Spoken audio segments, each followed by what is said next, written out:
your boyfriend starts dating Carrie Walsh. No, I'm just kidding.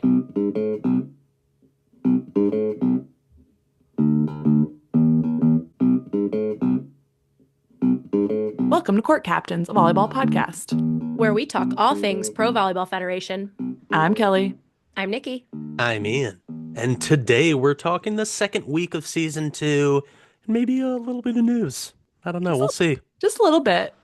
Did Some V-ball anything news. big happen? No. No. They've announced another professional league. It will run in the same manner that the PVF is running. Starting January 2026. Yes, with teams in Nebraska, Wisconsin, California, Minnesota, Indiana, Tennessee, Kentucky, Florida, Kansas, Ohio, and Washington. Yep, that's the immediate press release that came out the same day, Thursday, a little bit later. I know that I hear this from many a podcast that I listen to where they're always like, oh, the news breaks right after we're done recording our weekly podcast. But it's true. And, I'm not going to say that Major League Volleyball is ducking our podcast. And, they didn't want our pod to break the news the next day and be hot on the topic. But, I wish we could have any insight into the timing of that announcement. Like, just, everyone thinks about these things. So, like, why a Thursday? right? Like, could Carrie Walsh not get the ball that they're going to use in? They were like, we got to release it. We got to use it had to be a dry erase marker. It was not a permanent marker, or it was an old permanent marker. It definitely wasn't a new permanent marker to That's write right. MLV. Like it's Wilson. Like I don't. I mean, let's be fair, Like though. you're on a deserted island. Yeah, like and it's like. It was probably like a pretty hefty chisel Sharpie marker, which is that's like $7. Yeah, but it was And definitely old. damn. Also, speaking of like the announcement, I'm trying to find. Here it is. The Nova's buried this message to our Oh, yeah. fans.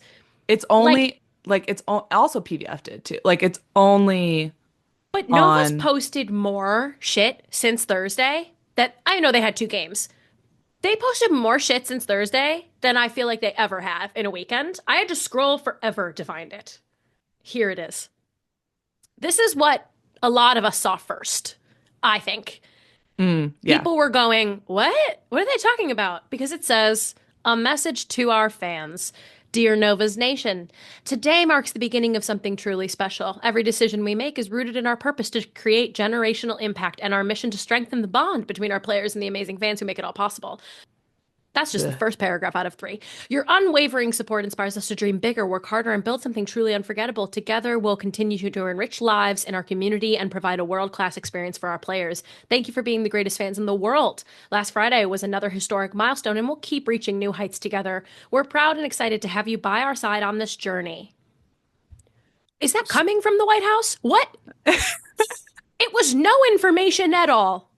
That's Hey, we want to make this announcement. This is into Chat GPT. We want to make this announcement. How do I give the least amount of information possible while also still we don't want to lose any fans? Thanking everyone profusely. Thank the fans.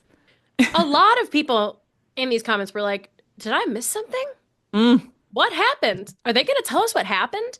And the only way you would know is if you happen to follow Carrie Walsh Jennings, who again, Kelly mentioned her hysterical selfie with MLV posing, a little bit of duck lips. Sorry, single post. That was the 4th frame in this post of 5.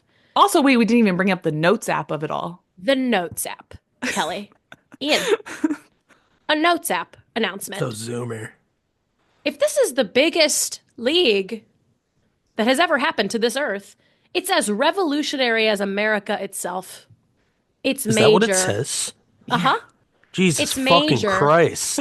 It's volleyball. Volleyball, bold, underlined, all caps. As revolutionary as America itself. Okay, Man. you know how like formatting in the notes app is like kind of a recent addition. So like Yeah. what would this post be without the formatting? If Paul Revere followed a volleyball league, this would be it. The volleyball is coming. The volleyball is Because coming. we don't have a Field of Dreams reference to have yet. We're like, hey, you know who hates volleyball? Colonial Britain. Revolutionary That's as wild. I just America. like we were saying at the beginning, I'm not sure like what spurred it because like Yeah. you said, they don't really have a lot to tell us And I had their some other than just like suspicions. this is and their happening. their website was crap. Remember in the first episode of this very podcast, I went through and actually I covered a little old league called Major League Volleyball from the Hmm late 80s. We give credit where it's due to our And four mothers before us. yes, Talk about revolutionary. I went through and I rated all the websites. And of course, this thing didn't have a website, but there was a nice archive about it all. So I think I gave it a nice score. Sure. This website is worse. This new one, the new Yeah. Major League Volleyball. The thing is, they don't even mention that it's already happened before. Yeah, which They're, they should this is kind a of use that, lean right? into that if you're going to do anything, but they don't. So Carrie goes on to say, I've played at the highest level with and against some of the world's greatest competitors, in any sport. But here in the States, there's never been a league ambitious enough, major enough, to attract the best of the best, all caps. Well, as they say, if you build it, they will come, in quotes bolded. I'm not going to read the rest of this notes app, but yes, Kelly, you're right. If you build it, they will come. Yeah, Field of A Dreams. photo Baseball, from Field of Dreams. baseball movie. That's It the wouldn't be an fifth, American sport without referencing baseball. the fifth frame. So a lot of no I thanks. don't A know, lot like, of what the fuck does that mean? Like, sure. I get that that's a saying that we've disconnected from the movie, but like, are the ghosts of volleyball players past gonna come play in the fucking league? Are they gonna get Olympians over? Like, they're not even gonna get the Olympians that are in love. Well, so that's another thing. The one saving grace that I have right now is that the pushback online from all types of people, new fans, old fans, the volleyball community at large, including PVF players and love players, Have all come were together. actively, wait, just shake hands, Yeah. actively making fun of this. I mean, current love players are going on social media and being like, sorry, wait, the best of the best? I'm playing three Olympians from three different countries next week. Like, I'm going to give them that all the way. What are you talking about? I don't know. That's just whatever. I just think that like, you know, obviously we'll see. We're seeing with love, but it So, seems a little haphazard at the moment. so the key here in this announcement is that in Carrie's post, it says a major league team in the Omaha Supernovas already in place. Yep. So that is how we connect back to the Supernovas. The MLV is starting in 26. They list 10 states. The Nebraska team is the Omaha Supernovas, who ostensibly will be leaving the PVF at the end of this season and going to play in the MLV Mhm. next And we year. don't really have an idea what that means in terms of players they have under contract because we don't really have a lot of clarity on how long various players are under contract with the team. So our understanding is that, yes, in this stage of the PVF, the players initially sign a contract with the league and then from there get selected to play for different teams, offered through that signing period over the summer or drafted during the draft in December that is for NCAA players.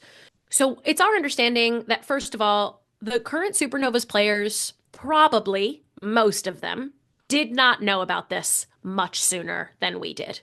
A bit sooner than we did, but when those players in the signing period over the summer were signing with the Supernovas, they probably didn't know about this then. And the rookies who got drafted, they probably didn't know about it. They did their signing either 1 or 2 year contracts with the league, and then obviously the details of their salaries and all of those specifications are what they negotiate with the team themselves. I'm assuming they heard before we did, right? But this did seem to be something that was more back office managed. The only other thing I'll mention when it comes to these announcements is that everything from the MLV official page right now, there's another post that says, we need a true major league for volleyball. Multiple competing leagues are not ideal long term for this sport. We've seen what is possible with the Supernovas. We want to replicate and elevate that for all future franchises. How is Major League Volleyball different? We provide Major League level ownership, Major League level venues, and Major League level pay for players and staff. This isn't just another league, this is major. So, virtually no information on how Yeah, it's that's different. just like I would assume, like you were saying, if it's back office, that's just them talking to the other owners. Right. and not actually saying anything that's meaningfully different to anybody else, right? Hmm. The account did post a couple days ago, so I think on Sunday, this like video that's text messaging. It's like a fake text Oh, message sure. video, you know? Yeah. Yeah. And it says Major League Volleyball X Sacramento. And this fictional play out of a group text is Jason Derulo. Danny White, who are the two main owners of the Omaha Supernovas, Kerry Walsh, and Vivek Ranadive. Yeah, Vivek Ranadive, King's owner. And that just says, you're on Sacramento versus Omaha, MLV 2026. So that's the first new team has been announced. It's Sacramento. Yeah. And I'm going to go so far as to say they have no more. Yeah. Not But yet, at least. That's Same. me speculating. So that's what we have gotten from the internet so far. And the Court Captains podcast posted some details on what we were able to find out. I guess the immediate thing that everyone was speculating about online was trying to match up PVF teams in specific cities with the states that were announced by the MLV page. We have heard that at this moment, the Supernovas are the only team that's leaving the PVF. Could that change in the coming months? Sure, it could. I don't think it will. Yeah, I mean, we have I a would handful think of like if reasons. it does, it would be like in the future if just, something happens where that league ends up being more stable for whatever reason. I think But there's some legal repercussions of that Well, happening. and that's the other thing. I would assume, yeah. Well, right now, teams aren't allowed to go to a different league contractually. That was something that you would expect the PVF to have in contracts, and we have heard that they're in it. So there's a lot of speculation on whether that's happening. We don't believe that it's happening. Yeah. But I mean, you would assume like if that's the case, that was the same case with Omaha, and for whatever reason, the other owners decided to let them go anyways. That's behind the scenes stuff for them, but conceivably that could happen with another team in the future, but Sure. I don't think that's happening right now with any of those teams. So Right. Some other things we heard, there's this conversation around Omaha has the most attendance on average. sure. Every I mean, week. it's definitely like that's the crown jewel of Oh, yeah. the PVF last year, right? They had the whole playoffs there. There's a lot of energy around that. Breaking around that team. records. So, of course, this is bad. Like, I'm not going to sit here and be like, everything's fine, guys. You can just relax. Of course, it's bad. Of course, it's not a good look. Something about the money element of it, we confirmed that ticket sale revenue, no portion of it goes to the league itself. So it's not like the PVF is being held up by Supernova's ticket sales. Something we don't know for sure, and it's possible, that money from ticket sale revenue can go from the home team to the away team, right? Some portion of ticket sales can go in that direction. That's pretty common, Ian, in other pro sports. Is that right? Yeah. Yeah, I would assume there's at least a revenue share for most box office. Between teams. So Yeah. we don't know for sure if that's the case here. That is certainly a possibility that some of these teams will miss out on some of their ticket sales revenue by playing at Omaha in the future. But I will definitely say that this is my overall optimistic view coming into play. I really do feel like there is a lot of growth in these other markets. Omaha started hot because Nebraska is a volleyball state. And Kelly and I were just at Grand Rapids where they almost hit 9,000 attendance. Yeah. These other markets are growing slowly over time for the most part. And I think that it's just a little bit, I understand where Nebraska fans are coming from, where they're like, we all love volleyball. It's hype here. Yeah. You'll be screwed without us. And that may be true. But I do think we're given a little too much credit in that space. This is my opinion, straight up. But I just think like limiting all of the entire country where volleyball can be successful and saying it can only be successful if Nebraska's involved in the short term, I don't think that that's necessary. Want to give credit where it's due, though. It looks awesome there. Yeah, it's up there. I mean, like you said, it's definitely not like they're gonna miss those eyes on those Sure. games for sure. You know, whether or not like I think this league is, they're trying to build locally, so I think getting people in their own building is definitely the most important thing. But you know, Nebraska likes to watch volleyball. We'll see if anybody there still watches volleyball without a Nebraska team involved, or how smooth the MLV gets off the ground next year anyway. Hmm. So that leads into like this discussion from some Omaha fans where they're like, well, I should just be a fan of Love Omaha now. Like there are two teams there, right? But Love Omaha doesn't have that many home games. There's also a lot of discussion around like, I will follow the Novas anywhere to any league. And I hope that you can on some level, but we also have reason to speculate that there aren't really teams in the MLV right now besides Omaha and Sacramento. The wording of what you read earlier, we've seen what's possible with the Omaha Supernovas. We want to replicate and elevate that for all future franchises.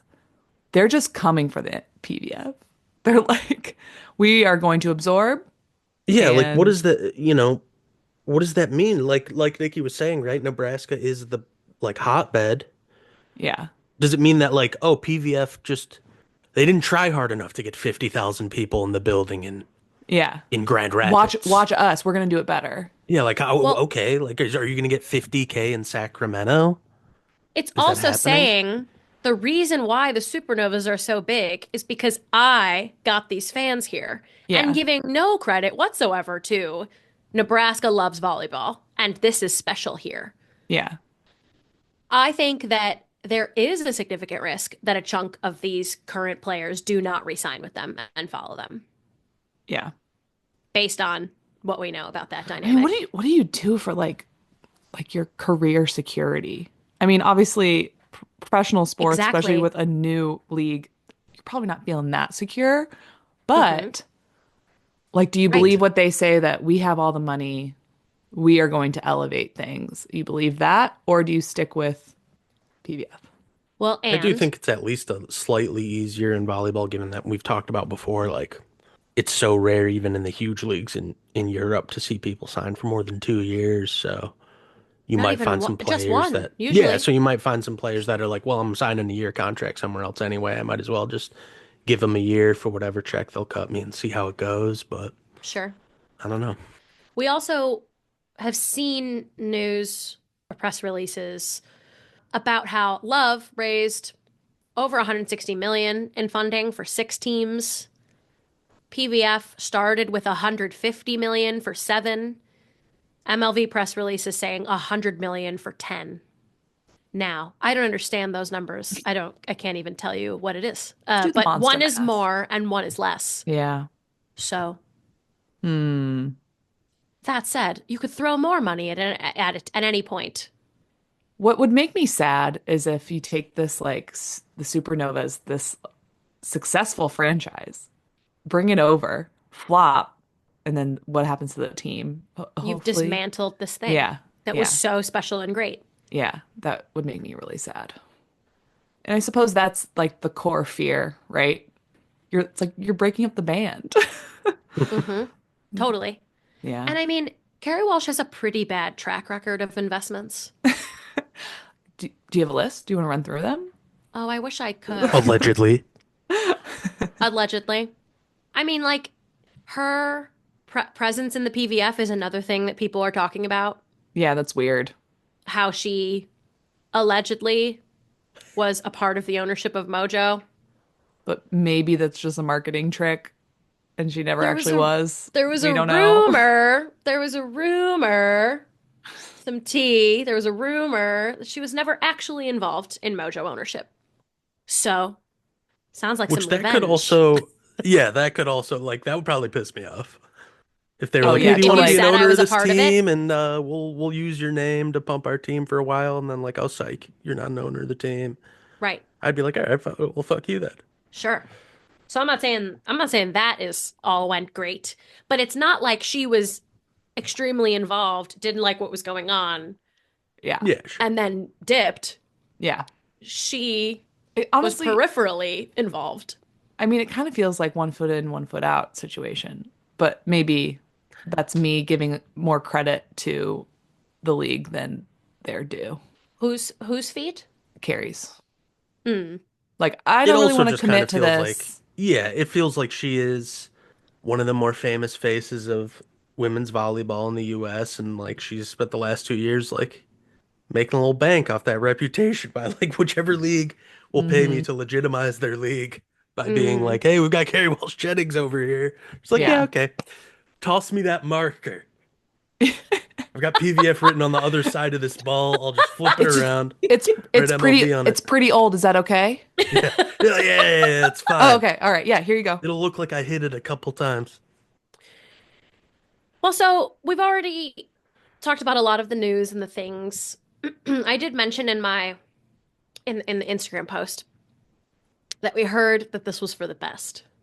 And here is the best way that I can think about explaining.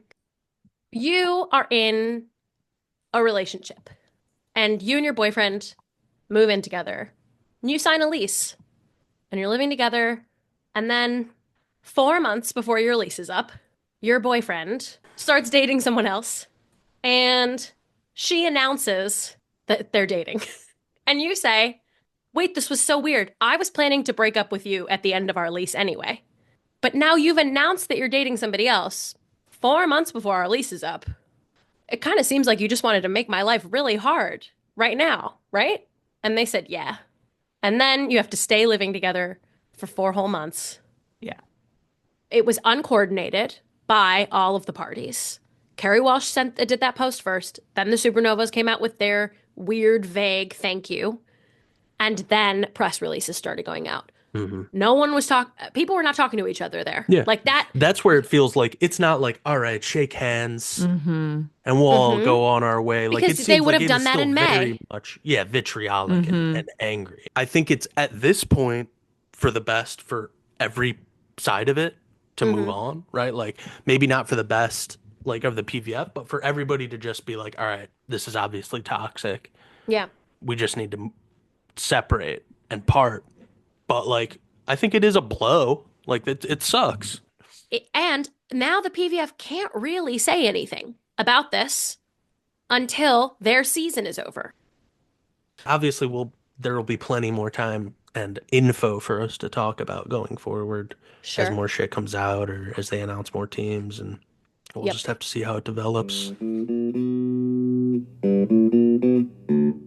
On that note, I think it's time we get back to our regularly scheduled Back to programming. real pro volleyball. The Yeah. PVF. Hey, you know what? And you know what? PBF has something going for them that they have the URL provolleyball.com. Thank you, Kelly, And if at and if we can provolleyball.com. and if we can take one positive out of this, it's that. Really, who's on top now? Who is on top? now? I Ian, believe it is the Indie Ignite, and I would love Ian for us to What? enter Ian Scorner Yeah. to talk about week 2 of the PBF. All right. Ian Scorner, week 2, season 2 of the PVF, the global sensation of a score segment that we're going into. First game, Thursday, January 16th, Grand Rapids Rise visiting the Indie Ignite. You could find this game on YouTube. I believe you still can. All the game replays are there. Indy continued to dominate with a home sweep of Grand Rapids, winning the first set 25-18. Then a long second set. They still took it 28-26 and then 25-16. It was a hitting clinic by Indy that day. They hit 406 as a team to Rise's 284. Yeah, 406. Crazy. Lekator, another 17 kills at 412. And Nina Kajic had 16 kills on 30 swings at 467. So nice. Way to go, Indy. 2-0 at that point. Also on Thursday, Columbus visited Atlanta. Also could be found on YouTube. And Columbus put up a valiant fight, but they still lost in 5 to the Vibe. The Vibe won the first 25-23, lost the second 19-25, took the third 25-18, lost the fourth 22-25, and then took a close fifth set 16-14 to win. I think the standout there for me, Merritt Beeson, 23 kills on 48 swings, hitting 396, pretty crazy. A rookie. Marley, 46 assists, but only 1 kill on 8 swings, so a little bit tough there for her, but a lot of assists on the day. All right, again on Thursday. It was a triple header. Orlando at San Diego, also on YouTube. And the Valkyries found their stride late, beat the Mojo in 4 on the road. The Valkyries took the first set 25-23, lost the second 20-25, and then won 25-17 and 25-15 in the next two to finish it off. Huge day from Adora. 27 kills, hitting 431. Also, Kaz Brown 10 kills at 409 and 5 blocks for half of the Valkyries' blocks on the day. All right, we move to Friday, January 17th. One game on this day, and you could find it on VBTV. It was the Omaha Supernovas at the Vegas Thrill. The Vegas Thrill, also known as the reverse sweep merchants of the league. And they did it again for their second game in a row. They lost the first two sets 23-25, 17-25, then took a long third 26-24, and then 25-17 in the fourth and 15-11 in the fifth set to win. Pretty crazy. Alicia began her player of the week 2 games, but this one she had 56 assists. I believe she finishes the week with 111 assists on 2 games, so that's pretty crazy. All right, Saturday. Indy Ignite on the road this time on CBS Sports, introducing themselves to a national television audience. They were taking the distance for the first time this season. Still came away with the win, though, in 5 sets. They won the first 25-18. Then I think the longest set we've seen this season, 32-30, they won the second. Then lost the third 19-25, the fourth 22-25, and won the tiebreak 15-11. Slow day for Lecator. I mean, she only had 29 kills on 62 swings, hitting 371. So just absolutely dominating. I guess they didn't want to give her player of the week 2 weeks in a row, but it was an even better week this week. Sunday, our final day of the week, we had another triple header. Started off with San Diego Mojo at the Omaha Supernovas on YouTube. San Diego dropped the first set and then beat the Novas in 4, losing 20-25 in the first, then 25-19, 25-22, 25-22 again for the Mojo to win in 4. Led, I think, by Kendra Dahlke on that day. 18 kills on 45 swings, hitting 356. The only Mojo player in double digits. After that, another national TV game. Grand Rapids at Atlanta Vibe on FS1. The Rise finally put it all together, and it was pretty impressive going to Atlanta, winning in a sweep, 25-23, 25-23, 25-21. I still kind of have like the lingering bias from last season where Atlanta just won every set that was decided by 2 points. So extra impressive to me. Grand Rapids won the first 2 sets by 2. After that, final game of the week, Valks at Vegas Thrill on YouTube. The Thrill, no reverse sweep this time, but they still played 5 sets. So they're really giving Vegas fans their money's worth. It's crazy. Allison Mayfield, 17 kills at 389. Berkeley Oblad finished at over 400 with 10 kills. On the losing side, though, Brittany Abercrombie, 30 kills on 56 swings, hit 464. So I think she's officially found her groove. And one strange stat to end the Scorner. Vegas 3-1, but has lost 22 more points than they've won, which seems pretty fun to me. Isn't that crazy how that happens? Yeah. They have the lowest points won ratio in the league, tied for the lowest with Columbus, but they've only lost 1 time. So nice. It seems so like logically incongruent. Yeah. I'm gonna need the PVF to fix their fucking standing sheet. It's pretty weird. Page, because this is not accurate. They're ordering it on win percentage of the match. And then Atlanta, Omaha, Orlando, and Mojo are all 2-2, and they're just in alphabetical order. I think that it's based on maybe set percentage, or there's another thing that the points. I think that the match results are this is an international way of doing it. Yes. If you win in a sweep, you get 3 points. Yeah, if you win in 4 or 5, it's 2 points. If you lose in 5, it's 1 point. And if you lose in 3 or 4, it's 0 points.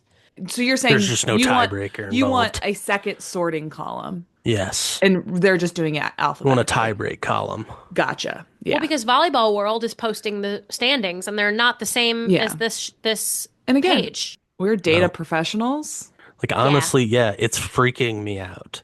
And we need to figure it out, PDF. Like, Yeah. It's your standings page I'm on the freaking internet out. at provolleyball.com. How are your standings wrong? Thank you. This is Oh, a I will say, major malfunction. I will say, I am seeing quicker, spinny transitions of the logo between the replay and the Oh, live. they heard. I'm not seeing it enough, let me tell you.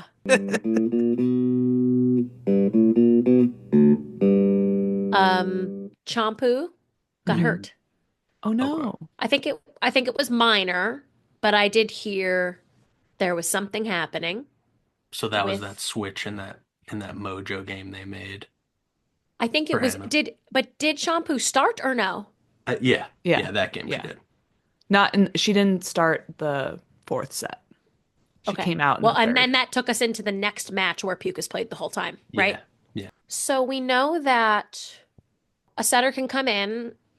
They do a dub sub where a setter goes in for a right side and a right side goes in for a setter. And they could leave that for really as long as they wanted to. But when they come out, they have to stay out then for the rest of that set.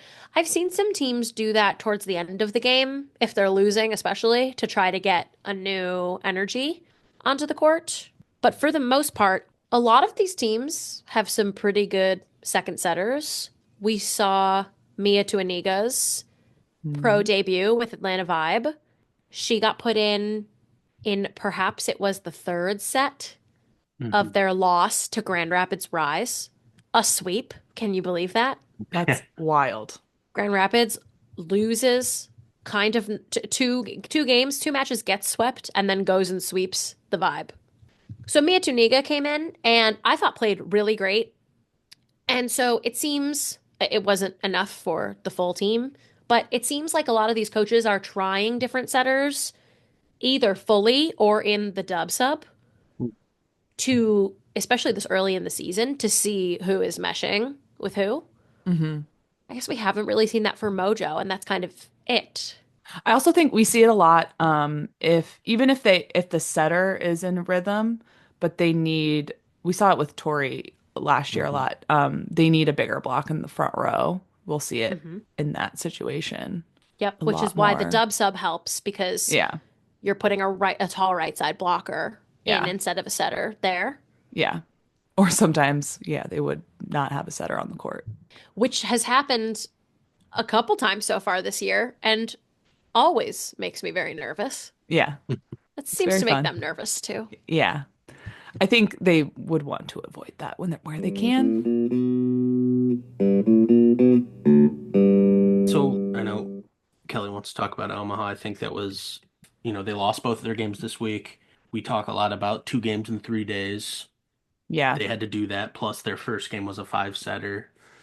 But yeah, it was one of those 5-set games that we've talked about before, where like they were just cruising, and then lost that close third set and just didn't really pick it back up for the rest of the week after that. Yeah. I think I they have a wonder- little bit of a problem in relying on Brooke for most things. Yeah. I mean, Yeah, they hit she didn't play. 131 in that first 5-set loss. Yeah. It wasn't great. Yeah, that was not good. And she had the highest hitting percentage, Yeah. which is okay, just kidding. Reagan had a higher hitting percentage. I think they rely on her to keep to prop the defense up. Yeah. They rely on her for energy. They rely on her serve receive, and they rely on her at outside to like get it done. There were very long rallies, which I feel that their blocking was doing a good job of maintaining long rallies, right? Mhm. Yeah. But I don't think that the rest of the team, like it's the scrappiness is Brooke and Naughty with Camila as well. But their middles aren't producing points. They were definitely missing their right side. Their right side isn't producing points. Watching those games, it's a ton of work for Brooke to do. Yeah. Yeah. There's so many long rallies, and she's having to crush the ball all the time. Like, it's just a lot. Yeah. No, Yeah. I don't know that it's sustainable. Yeah. What Omaha started doing in the San Diego game is that Allie Badenhorst played right side, which meant Oh, that Reagan didn't have to pass, okay. which But I then thought was smart for but then that from Allie that passed. Allie passed instead. I mean, Allie's not like the best passer either. No, but she did it in college and Kelsey Payne doesn't. Ah, okay. So it's like trying Yeah. Allie back there to see if she Yeah. something clicks, you know? Yeah. I don't think that's a bad try, but No. I'm actually really surprised Allie is not a right side. yeah, I'm sure Um, Bird is too. yeah. Just literally just on physicality alone. That is Yeah, literally the only thing I'm judging that on. I mean, yeah. Yeah. Vegas was the same way. It's just it's a long week. It's a lot of hmm work that Yeah. they're putting in. Yeah. Well, and at that second match against San Diego, they were rookieing all over the place. They started putting in so many people just to see like would anything Yeah. work. Kendra Stick. Waite came in to set for a little while. Lindsay Krause came in for a bit. Emily Londot got a little like they were just throwing Yeah. anything at the wall. I think partly to be like, can someone swing besides Brooke? Yeah. Can We someone just pass we besides need a Brooke? right side, please. Yeah, I Or just how about we start incorporating our middles a little bit more? wow. How did they pass? 60% positive, 27% perfect. I mean, yeah, that team's going to be good if they can Yeah. get their middles to attack. Caitlin Horde has been blocking really well. Mm-hmm. Kayla Caffey had 3 blocks. Caitlin Horde had 5 against Mojo. Oh no, against Vegas, sorry. But I don't know. They need to produce more points. So Yeah. everybody needs to pass better. That's always what it goes back to. Mhm. Yeah.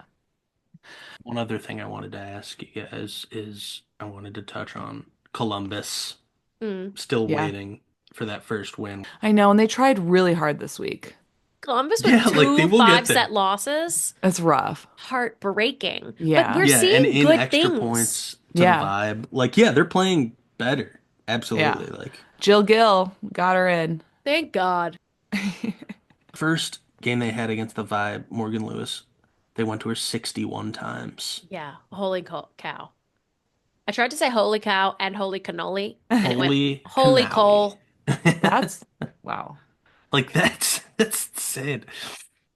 But like that 61. was what I we can't were believe talking about with that team at the beginning of the year already is just like there doesn't seem like there's a lot of hitters. yeah. And we're No. three Because games in and they haven't they won a did game and they're they going to people 60 times a game. because they barely had enough draft picks. Yeah. We Well, go back to that. Kaylee Cox got 42 attempts in that match, hit 310. That's I good. and Megan Lush with only 34 attempts. I know that's so surprising to me. I know. Well, and they But got Jill in that second game against Oh yeah. Indy, yeah. and she hit really well, but it's 28 swings. Did Um, Morgan Lewis, is she injured? I Did she thought get she injured in the indie game? I think so in the first. Uh, that's stinks. I've been seeing, knock on wood, Lord. I've been seeing a lot of players with like little injuries. Mm. So I'm hoping that it's just little. Yeah, and just it's beginning of season Yep. weirdness. hmm But Raina Terry looked to have a good game, so good on her. yeah. And I really like Abby Walker in the middle for Columbus as well. Yeah.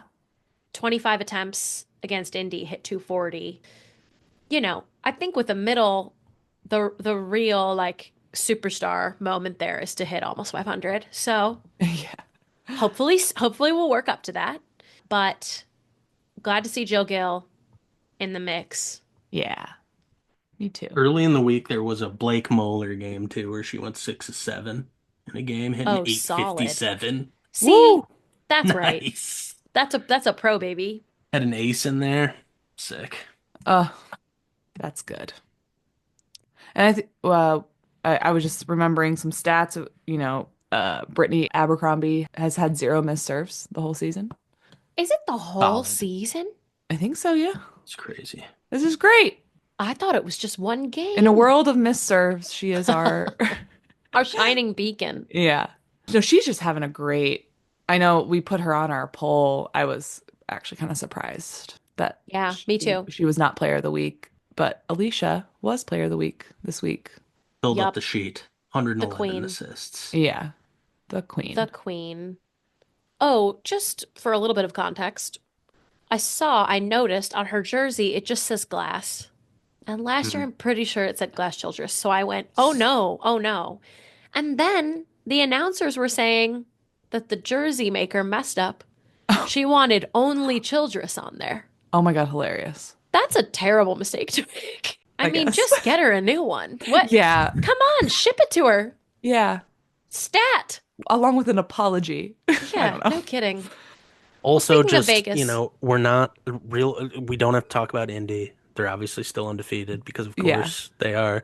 But Lecator having like a Brett Favre-esque season, leading the league in kills, leading the league in errors. It's sick. Yeah. She's got 71. Second is 62, which is Adora. Third is her teammate Azani Taylor with 36.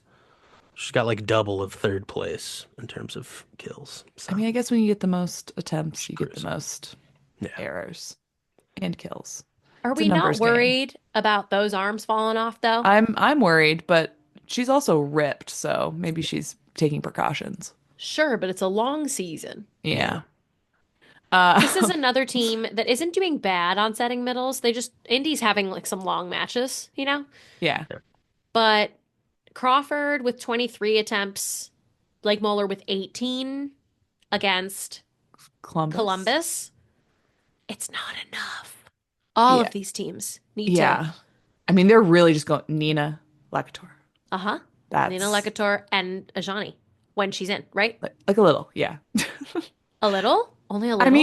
mean, against Columbus, she had 24 Against Columbus, it attempts, wasn't as where much. Yeah, you're right. you see the other middles had 23 and 18. So it's like Outsides all that's day. the same. No, you're right. Did Sydney go to her more against Grand Rapids? Pull up the board. No. The answer is no. The answer is no. 22 attempts. Oh, wait. Yes. In the grand scheme of things, that was a Yes. three-setter. Yeah. So that was Lecator with 34 attempts, Yeah, that's a little bit Nina better. with 30. And I think what you will see, listeners, is when games get to be really tight and they get to be really stressful, I seem to see the outsides are getting way more sets because you're just going outside. there's like a frantic energy in the air, and they're just like, I just need consistency, and they just will set the outsides, whether it's back row or front row. And that is just true forever. I think there, which I wish they could not do that, but here we are. It's in the culture. It's in the culture. It's ingrained. I'd love to have a Outside. quick moment for San Diego. Yeah. Yeah. The Yeah. Mojo defense picked up way big time. The first touch in general, I think, is better. So the middles could get way more involved.